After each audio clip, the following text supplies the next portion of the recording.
So you get your annual health checkup, right? The doctor looks at the results and gives you the all clear. Everything looks normal.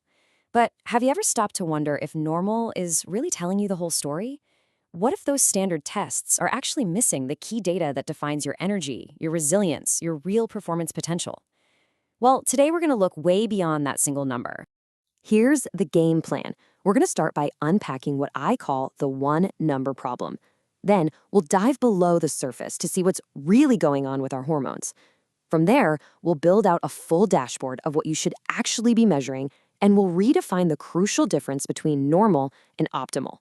We'll see what it looks like to shift from reactive to proactive health, and finally, lay out what the new standard of care should be. Okay, let's get right into it. The one number problem. For decades, we've been leaning on one specific measurement as the go-to gauge for a huge part of our health. And look, it's well-intentioned, but as we're about to see, it's a fundamentally incomplete tool. For anyone in a high-stress, high-performance job, I'm talking firefighters, military personnel, even high-flying executives, this single gauge is pretty much the standard. But here's the deal. Relying only on total testosterone can be dangerously misleading. It's kind of like looking at your car's fuel gauge and seeing that the tank is full, but having no idea if the fuel is actually getting to the engine. So if that one number is just the beginning, how do we get the rest of the story? Well, to do that, we have to look below the surface. This iceberg metaphor is just perfect for this. The total testosterone number, that's what you see sticking out of the water. But the huge hidden mass underneath, the part that actually determines your performance, your health, your risk factors, that's what we're missing. That total number just doesn't tell you what your body can actually use. And here's where things get really interesting. Think of your total testosterone like all the money in a bank. Now, most of that money is locked away in a vault by a security guard, in this case, a protein called sex hormone binding globulin, or SHBG. The only cash you can actually spend is the little bit left out on the counter.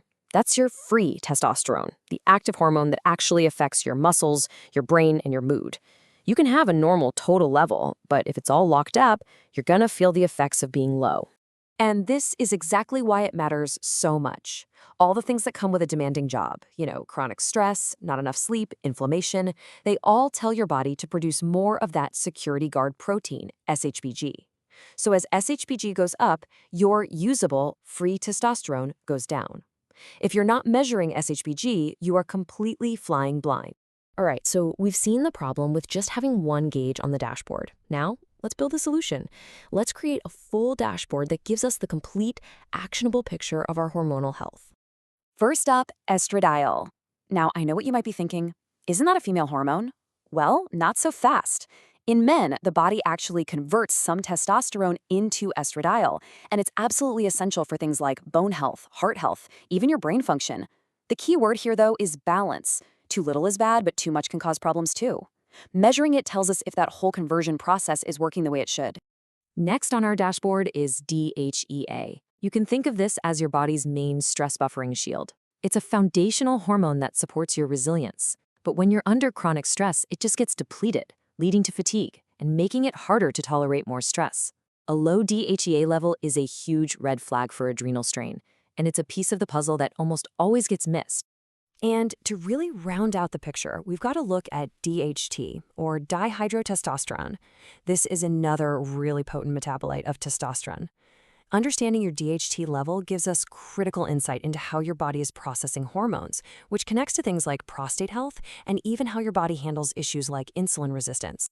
Okay, let's put it all together. This is the new dashboard. Instead of one lonely gauge, we have 6. We've got total T, free T, SHBG, estradiol, DHEA, and DHT. When you look at all of these markers together, you get a comprehensive blueprint of your hormonal resilience. It's a truly actionable way to understand your performance and your health.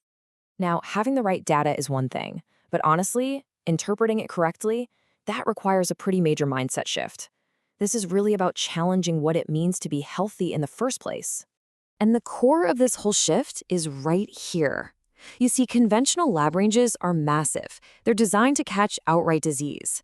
But for someone who needs to perform at a high level, just being not sick is an incredibly low bar.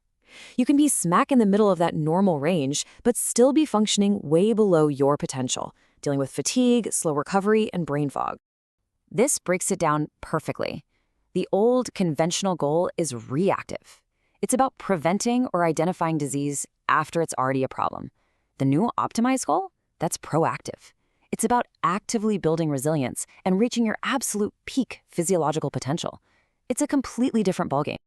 So, what are the actual real-world benefits when we make this switch from being reactive to being proactive?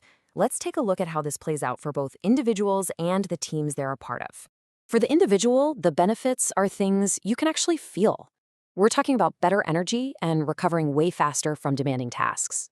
We're talking about sharper decision-making when you're under pressure, a real proactive reduction in your risk of injury, and a much higher capacity to handle all the stressors your job throws at you. And for an organization, this isn't just some fluffy wellness program. This is a strategic advantage. It leads to better operational readiness with fewer people sidelined. It cuts down on burnout, which protects the massive investment an organization makes in its people. It lowers costs tied to injuries and helps extend the careers of your most experienced personnel. So, the case for this new approach is pretty clear. The final question is, how do we actually make it the new standard? Let's map out the path forward. It really comes down to a three-step process. First, we have to adopt this multi-marker blueprint and make it part of annual evaluations.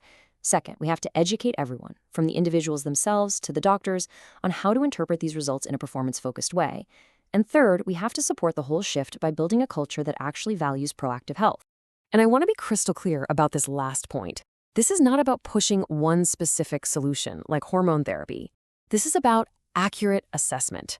Having the right data is what allows for smart, targeted, and effective interventions, whether that means changes to nutrition, better sleep habits, or new ways to manage stress. So, I'll leave you with this one question, because it really gets to the heart of everything we've talked about. Take a hard look at your own health strategy or your organization's strategy. Are you simply measuring to avoid disease, or are you measuring to unlock your true potential?